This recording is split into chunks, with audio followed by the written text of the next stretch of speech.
Who's ready to get a little bit better? If so, comment yes in the comments right now. Hey, sucker. Like, comment yes. Like, you guys don't comment yes. When I say comment yes, it makes me feel like nobody wants to get a little bit better. Come on, convince me that you want to get a little bit better. Comment yes right now in the comments if you don't mind. All right, so let's have a conversation. One of the biggest things I do as a coach, as a facilitator of masterminds, is I help people create let me say it this way. I help people make the decisions that create the habits, that lock in the routines, the mindsets that make them successful. And so one of the conversations I have most often is, Mark, how do I make a new habit stick? Not just to choose a habit, but how do I make it stick for the long haul so that it becomes part of my life?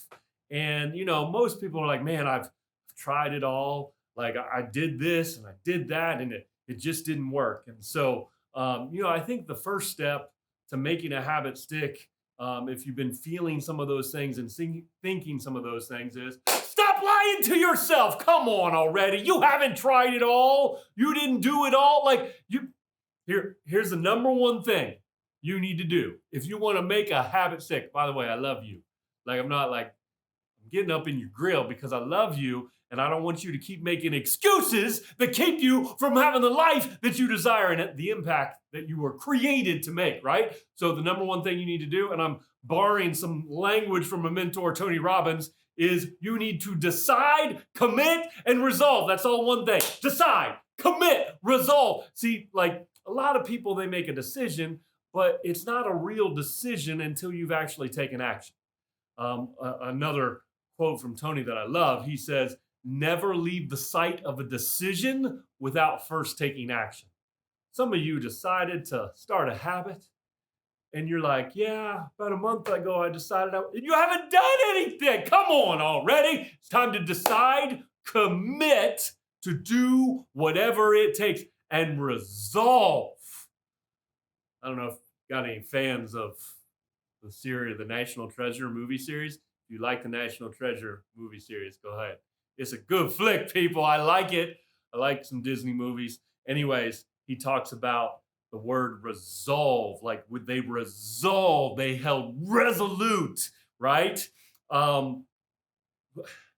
lost in our culture to a large degree. If you've been having a hard time starting a new habit or making a habit stick, it's because you haven't truly committed and resolved to say failure is not an option, all right?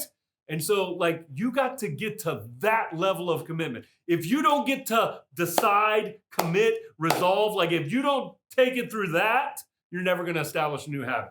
I could give you all the tricks and tools and tactics in the world, but if you don't make it firm, resolute, it's not going to happen in your life. And by the way, as you go through that, a couple real practical things in that, like it takes 66 days to develop a new habit. Great book called The One Thing. You should read it. But in there, they talk about the new research. Back in the day, they used to say it takes 21 days to develop a new habit. The better research, newer research says on average, like a harder habit might take a little longer. An easier habit might be a little quicker, but 66 days is a sweet spot. So when you commit, you got to commit to do the work over time, right? You can't just be like, I'm going to hopefully do it. And the other thing you're going to have to do is like, when it comes to that resolution, that resolving component, you've got to know your why. You've really got to know why this is an important habit to establish in your life. Listen, I will tell you this.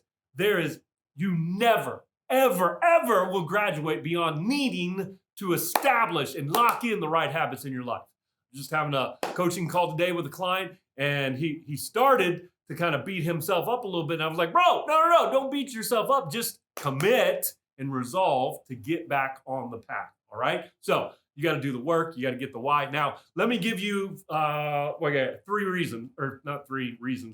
three very practical how-tos on establishing a new habit. These are just a couple tricks, tactics that you can use to establish a new habit after you decide, commit and resolve, and you commit to say, hey, I'm going to do the work over time. You got your why. Three really practical things. Number one, I love this, habit stacking. Can't remember who taught this to me or where I read it. Might have been in the book Atomic Habits. Another great book. Another one is Willpower Doesn't Work. You should read that. But habit stacking is just simply saying, okay, what do I already do? And I could, like, I already brush my teeth.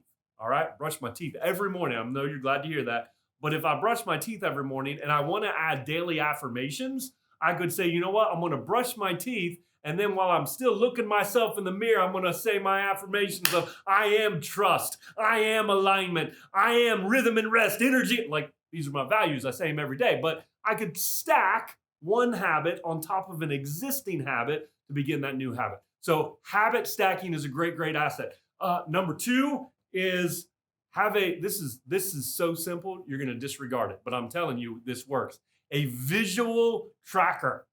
Like, literally put boxes up on a wall or get a calendar and mark it off and say, I did it every day. I heard Jerry Seinfeld talk about this. His goal was to create a joke a day. And he said, after you do the first day and then you do the next day, then you have a chain of unbroken days. And he said, the only outcome is to not break the chain. A visual tracker can give you a practical way to track your progress and to continue making that habit, because it's going to take 66 days on average for you to do that. And the last thing, don't overlook it. Don't overcomplicate it. The last point, accountability. I know it's rocket science, but get somebody that's going to hold you accountable to establishing that new habit. Like, you've got to keep promises to yourself, but get somebody that's going to ask you the hard questions. Did you do it? Did you do the work? And by the way, if you want to amplify this one, make consequences if you don't do what you said you're going to do. Put money on the line. When I was locking in workouts, I had an accountability partner, and we were both trying to lock it in, and we said, hey, if you don't do the workout, you got to send me $50 via Venmo.